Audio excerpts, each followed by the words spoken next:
next day. Mga ka-Fur Divas, welcome to my channel. For today's video, dapat kasi alis ako today guys, pero nag-post ako sa Facebook na yung 6 na puppies ko ay pinapa-adapt ko. And finally, bigla na lang isang good friend of mine, sinabi niya kukunin daw niya lahat ng puppies para tag-isa daw po sila ng kanyang mga kapatid. So, isang pamilya lang po ang nag-adapt ng 6 na puppies na meron ako ngayon mga asking kaya thank God. Sana lang ay mabigyan sila ng magandang buhay at saka mamahalin sila at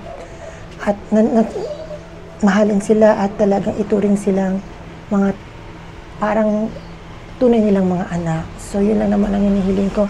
Hindi yung mga pinapa-adapt ko mga puppies, guys. Talagang, alam niyo mga ka-Fur Divas, yung mga, the reason why I need to ipamigay sila, ipa-adapt sila, kasi ang dami-dami ko na nga. So, binakapon ko na nga yung mga lalaki ko para hindi na magdami, mag-multiply sila. Gusto ko na lang ipa-adapt sila sa mga forever for home nila, for mom and dad nila, na mamahalin sila, parang ituring sila na talagang parang kapamilya. Yun lang ang hinihiling ko. Tonight po ay kukunin na sila around 7 p.m. ng kanilang forever home. So yun, pinapaban ko lang muna sila sa kanilang nanay ngayon, kay Papi Lou, na pinakain ko na rin sila. Yun ang magban sila sa kanilang ina kasi maya kukunin na silang 6. So medyo mayroon akong anxiety attack ba, ganun, separation anxiety attack ba yung ganun, na pag may pinamimigay akong aso, ganyan, medyo nalulungkot ako na yung I get emotional sa mga aso ko, sa mga puppies ko kasi tinuturing ko talaga po sila na parang mga anak, ganyan. So medyo nalulungkot din ako kasi nakita ko yung sa mukha nila yung picture, pinapipicturean ko sila kanina, pinapicturean ko sila na sana makahanap sila ng forever home nila. Alam mo yung mga mata nila parang kung pwede lang anak na hindi ko kayo pamigay, pero kailangan na kasi ang dami na. Kaya ang hinihiling ko lang po sana ay alagaan nyo silang mabuti. Huwag silang pababayaan, ganyan lang. At happy naman din ako in a way na isang pamilya i-adapt yung 6 kong fur baby. So yun. Yun po, salamat. At sana mabigyan sila ng magandang buhay at maging masaya sila. Magbigay sila ng kaligayahan sa inyong pamilya. God bless you guys. Gaan yung mga babies ko. Salamat po. Again, mga Fur Divas, ayan. Natutulog po yung mga puppy sa likuran ko ngayon. Ayan. Tutulog sila tapos lang nila kumain ng pinakain ko na sila, you know, para mamaya pag sinudo sila busog sila, ganyan. Usually dapat pinapakain ng mga puppies kasi baka magdumi, magbibi, pero pinakain ko na rin sila kasi naaawa ako. So yun, masasilbihan ko lang sila for the last time, ganyan. Hindi ko talaga ginagawa tong vlog na to, yung mga pinapa-adapt ko, hindi ko ginagawa ng vlog kasi ayoko ma-attach. Pero ngayon gusto ko sanang gawa ng vlog sila for the last time na bago sila pumunta sa forever home nila, you know, na once in their lives na inalagaan ko sila. Yung mga inalagaan ko naman po sila. Sige po, puntahan na lang po natin sila dito sa loob ng cage. Gusto ko lang for the last time na makasama ko yung mga fur babies ko. 6 sila ngayon na ipamimigay ko. Kasi every morning kasi alam na nila pagpapasok ako dito sa room nila, kakain kami, ganyan. Napakain ko sila. Ayan sila ngayon, tingnan mo. Yun lang. Pasensya na kayo guys kasi I don't know if it comes to my puppies, when it comes to my dogs. Medyo I get emotional really, and yeah. Ano lang talaga guys, Yes guys, nandito ngayon ako sa kanilang cage.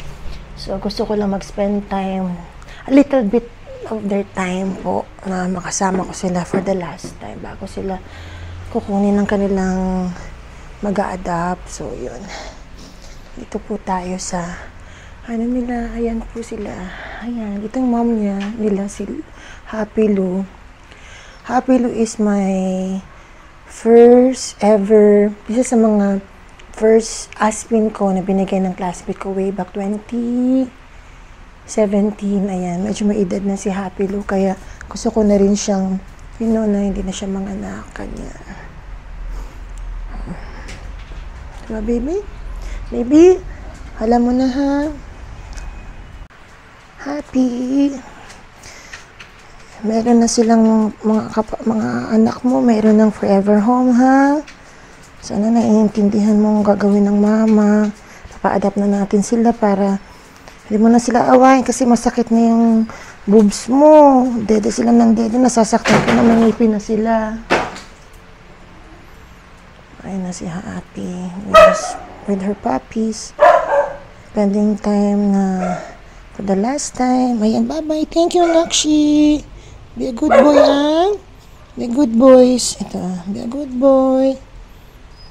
Malaking aso to eh. Ang ganda oh. Hello baby. Be a good boy. That's the mother. Happy, alam mo na. Alam mo na. Kasi na magkakapatid. Si Gray. Shh! Si Gray. Ito, malapit to sa akin. Siya yung every time na bubuksan ko yung ano, siya nag-greet sa akin. Meron kayo forever home anak ha? Good boy. Good boy na yan ha? Ano po sila? Mix sila ng Cocker Spaniel and Aspin. Ayan. Hello. Ano na sila? 2 months old na sila. Kasi nangingipin na, sasaktan na si Happy Lou pag nagdedede sila. Pero they eat na. They eat dog food na. Hello anak. Bye-bye. Bye-bye, ha? Be a good boy. Be a good boy. Thank you. God bless you, anak, ha? Sana mabuhay silang lahat. For the last time din sila sa mama nila, oh. Parang alam nila na aalis na sila. Parang alam nila. Look at them. Look at them. Angels. Ayan. Actually, kaya ganyan sila kasi bagong kain lang sila, na antok sila. Ganyan yan sila. No. That's fine. Dinner ko yan. Nakagat na yung dinner's.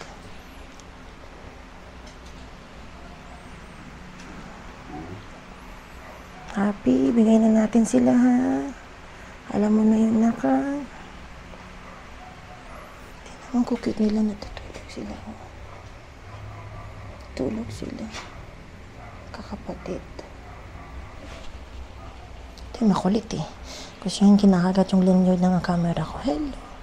Sleep na kayo ng mama. Be a good boy, ha?